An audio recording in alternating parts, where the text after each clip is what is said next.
Hello lovely people, and welcome to the queer history class that would have made school a lot more fun. Subscribe if you need just that kind of rainbow boost in your life. Firstly, thank you so much to everyone who sent me lovely birthday wishes this week. It was very much appreciated. Thank you also to those kind souls who sent birthday cards to my PO box and baby congratulations cards. If you have someone else in your life that you'd like to send cards to, then might I suggest these beautiful cards, available from my merch site and suitable for many occasions. Birthday, send a rainbow cake. Tell them they're a cutie or let them know a little bird said it's a special day. Friend feeling blue, remind them that this too shall pass and that they're your cutie. A wedding, you say? Celebrate lovely people coming together or share some rainbow cake. A little bird who told me you passed an exam and thank you for being a lovely person. Cards for every occasion. Available from the merch shelf beneath this video or through the top link in the description. As every January, it's felt so far this year like there's been a lot of change, a lot of blue days, and a sprinkling of hope. Continually refreshing in hopes of seeing that vaccine invitation email. So I decided first historical profile of the year should involve a scandalous, romping rascal that we can all enjoy learning about. Julie d'Aubigny, also known as La Maupin.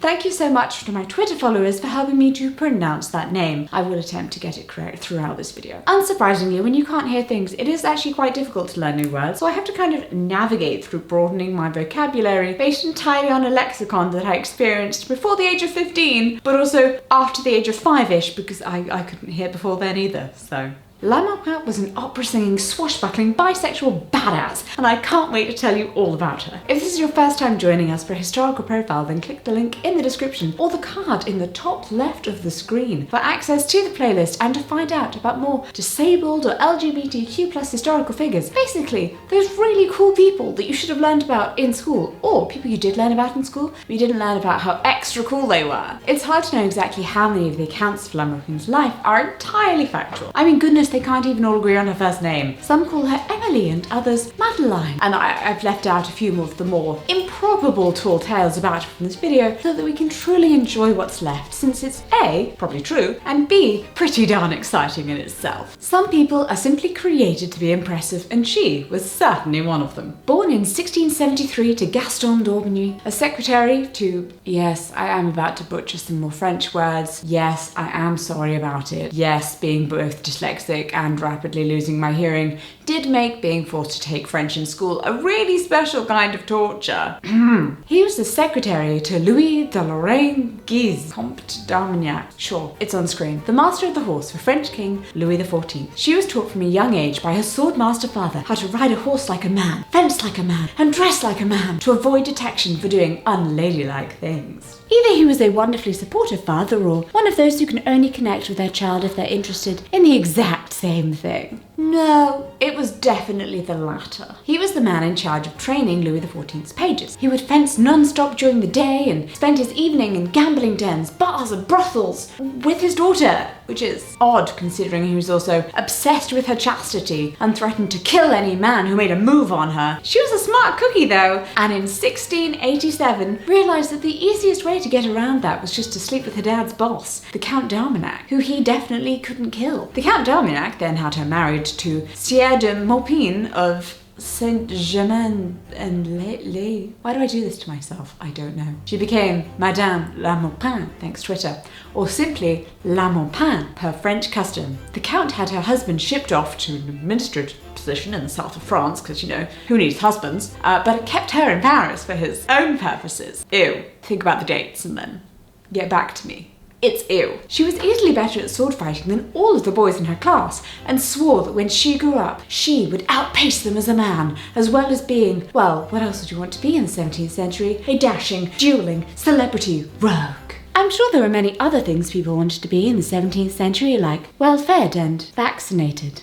Aforementioned father's boss soon grew tired of her wild ways when she didn't hit 16 and magically become ladylike. Try not to think about how their affair had already been going on for 2 years at this point, and also, at the word affair doesn't really cover what was going on here, and the history does often give you the ick. La Maupin wasn't going to take her lover's disinterest lightly, so took a wandering swordsman as a new beau and headed off to wander France aimlessly and rob some people, as you do. She largely earned a living though from performing amazing swashbuckling fencing demonstrations, masquerading as a man. Her skill led to rumours that she was secretly a man pretending to be a woman pretending to be a man, because no woman could be that good with a sword, right? So she started tearing her blouse off at live shows and wooing her often female audience with her chest. Apparently she was very popular with the ladies. Being openly and proudly bisexual was an incredibly bold move in the late 1600s, when merely being alone in a room with a man could ruin your reputation, as could knowing how to read, or smiling too much, or too little. Contradictory rules and regulations, what little girls' lives are made of. Some rules we call laws, and you probably shouldn't break though. La Maupin's next lover was her first profound love, and the daughter of a wealthy merchant, but their relationship was so extremely scandalous that the girl's family shipped her off to become a nun. Oh,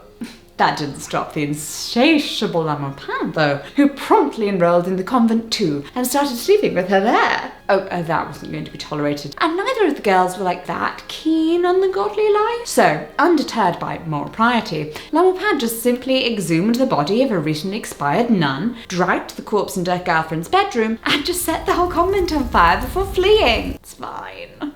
It was a valiant effort to give the illusion that they'd both died in the fire, but the love affair didn't last, as La Maupin got bored with her, and also got charged with kidnapping, body snatching and arson, which... fair, that did actually happen. La Maupin was sentenced to death, all for a love that didn't even last. It was okay in the end though, because she went back to her old lover, Count d'Armagnac, who appealed to King Louis XIV on her behalf, and ta-da! She was pardoned, still only at the tender age of 17. Taking full advantage of this new leaf of life, she ran off to Paris and became an opera singer, known as the Mademoiselle de Maupin.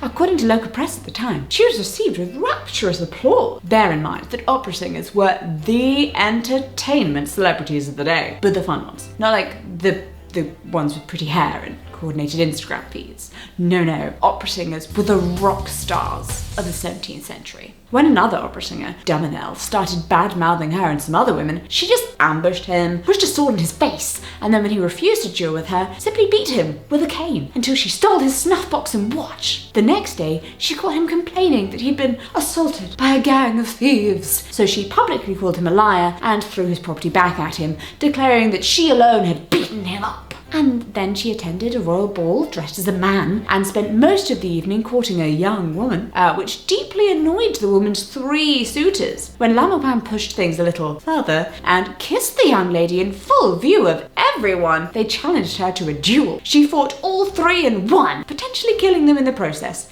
which was why dueling was illegal in the first place. Don't worry though, King Louis XIV was just such a fan of her singing that he didn't even mind, and he just gave her a royal pardon. Again, she was just that great a performer. Actually, it was because, as he noted with amusement, the dueling laws governed men. They didn't say anything about women.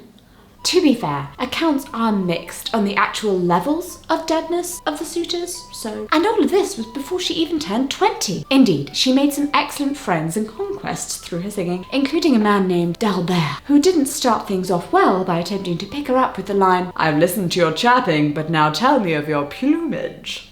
Yeah, that one took me a moment to get as well. Anyway, she was offended enough that she whipped out her sword and fought him along with 2 of his friends, eventually driving her sword through his shoulder. She did feel a bit bad about it though later and visited him in hospital to have sex. So I guess the pickup line kind of worked. Their romantic relationship didn't last long, but they became lifelong friends. Again though, this dueling is still totally illegal. So La Maupin fled to Belgium, where she quickly hooked up and became the mistress of the Elector of Bavaria. When he grew weary of her antics, such as, stabbing herself on stage with an actual dagger for the art, and offered her 40,000 francs to leave, La Maupin just threw the money back at him and kicked him down the stairs, which feels like very on brand for her. Once she returned to Paris, she fell in love with the famously beautiful and very wealthy Madame la Marquise de Frenzac. Sorry, French speakers, They were blissfully happy and in love for 2 years before La Marquise died of a fever. This was a blow from which La Maupin could just not recover. She retired from the opera and joined a convent for real. It's not known what she died from,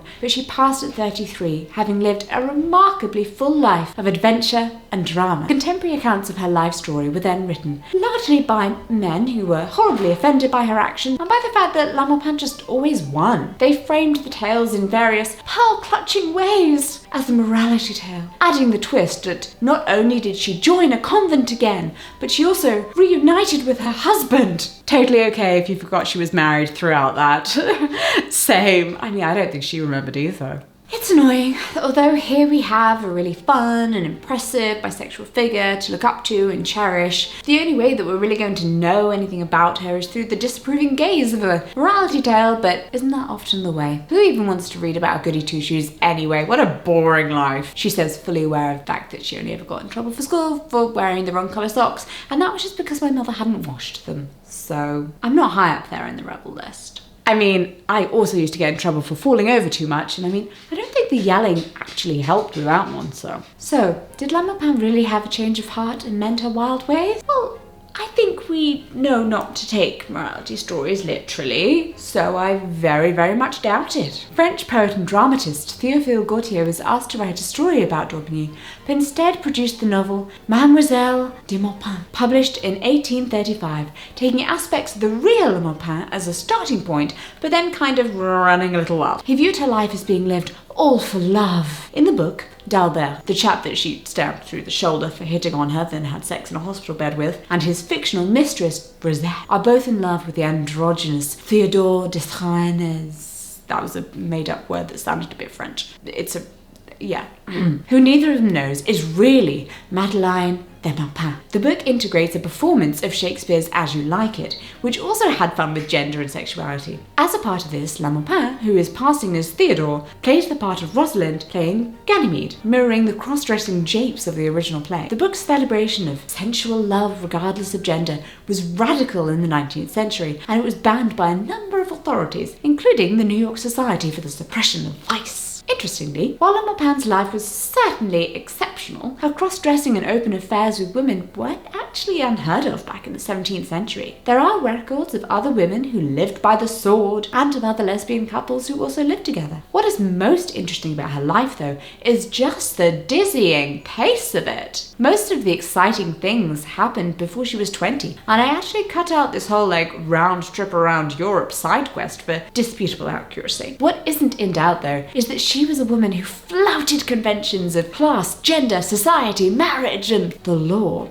Astounding. Thank you so much for watching this latest installment of my historical profile series. I hope you really enjoyed it. Who would you like to see me talk about next? Let me know in the comments below. Remember to subscribe if you haven't already, and I will see you in my next video. Mwah.